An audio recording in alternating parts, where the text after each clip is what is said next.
Good morning children. आज हम class 10th के हिंदी विषय में एक नए गद्य के पाठ को पढ़ेंगे। पाठ का जो शीर्षक है, अब कहाँ दूसरे के दुख से दुखी होने वाले। अब कहाँ दूसरे के दुख से दुखी होने वाले, इस पाठ को हम पढ़ेंगे। इस पाठ के जो लेखक हैं वह है निदा काजली। निदा काजली फिल्म जगत के लिए भी इन्होंने गीत लिखे, शेरो शायरी के लिए प्रख्यात थे। तो इस पाठ के अंतर्गत निदा काजली का सबसे पहले जीवन परिचय को हम देख लेते हैं। निदा काजली का जन्म 12 अक्टूबर 1938 को दिल्ली में जन्मे थे। निदा काजली जी 12 अक्टूबर 1938 को इनका जन्म दिल्ली में हुआ था, परंतु इनका जो बचपन है वह ग्वालियर में बीता। जन्म दिल्ली में हुआ था और उनका बालकाल जो है वो बचपन जो है वो ग्वालियर में बीता था।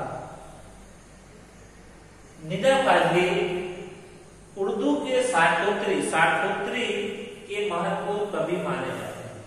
उर्दू भाषा में जो साठोत्री हुआ, 60 के दशक के जो उर्दू के जो कवि या शायर थे, उनमें इनका विशेष महत्व है, महत्वपूर्ण कवि माने जाते हैं। इनकी शायरी जग प्रसिद्ध थी। ये अपनी गद्य रचनाओं में शेरो शायरी, ये अपनी गद्य लेखन जो करते तो उसमें ये शेरो शायरी पिरोते थे। पिरोकर बहुत कुछ जो है थोड़े में कह देने वाले गद्यकार थे और इनके गद्य को बखूबी पसंद किया जाता था। निदा काजली के लफ्जों का पुल, निदा काजली का लफ्जों का जो पुल है, ये नामक कविता पहली कविता संग्रह थी। निदा काजली के द्वारा लिखित लफ्जों का जो पुल नामक ये पहली इनकी कविता संग्रह थी। खोया हुआ गुस्सा, खोया हुआ गुस्सा, ये उनकी शायरी की पुस्तक थी, जिसमें उन्होंने 1999 में, सन 1999 किसके लिए? खोया हुआ गुस्सा शायरी की जो पुस्तक थी, सन 1999 में साहित्य अकादमी द्वारा इन्हें पुरस्कृत किया गया।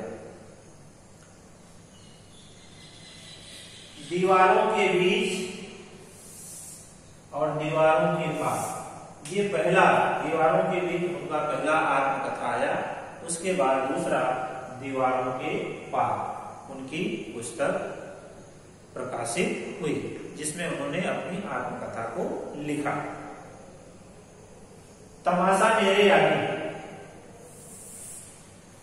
तमाशा मेरे आगे जो इनका अंश कविता है, जो किताब है, उसमें से एक अंश जो है, अब कहाँ दूसरों के दुख में दुखी होने वाले, कुछ दृष्टांतों को, कुछ उदाहरणों को इस पाठ के अंतर्गत प्रकाशित किया गया। इस पाठ के अंतर्गत कवि यह बताने का प्रयास कर रहे हैं, कवि भी हैं, लेखक भी हैं, यह बताने का प्रयास कर रहे हैं कि पहले लोग दूसरों के दुखों को देखकर चिंतित होते थे, द्रवित होते थे, परंतु आज कुछ ऐसा माहौल बन चुका है, लोग सिर्फ अपने बारे में ही सोचते हैं। इनमें विभिन्न उदाहरण दिए हैं कि कैसे लोग पशु पक्षियों के भी, चींटियों के भी या जीव जंतुओं के भी भाषा जानते थे, और जब उन्हें कष्ट होता था तो उसे कष्ट देकर स्वयं ही द्रवित हो जाते थे। प्रकृति में आए बदलाव के कारण भी उन्होंने आदमी को ही जिम्मेदार माना है। इस अंश में उन्होंने व्यक्ति जो संवेदनशीलता, उसकी संवेदनशीलता धीरे धीरे कम हो गई है, धीरे धीरे खत्म होते कगार पे हो रही है। तो विभिन्न उदाहरणों के द्वारा इसको बताने का प्रयास किया। इसलिए पाठ का शीर्षक रखा है अब कहां दूसरे के दुख में दुखी हो। दूसरे का जो दुख है वो कहां आप लोग महसूस कर रहे हैं, और उन्होंने उदाहरणों के द्वारा ये बताने का प्रयास किया है कि कैसे लोग पहले जब कोई भी दुखी होता था तो उसके दुख को देखकर द्रवित होते थे। इस बात को समझाने का प्रयास किया गया है। अगले वीडियो में हम पाठ के कथानक को क्रमशः पढ़ेंगे। धन्यवाद।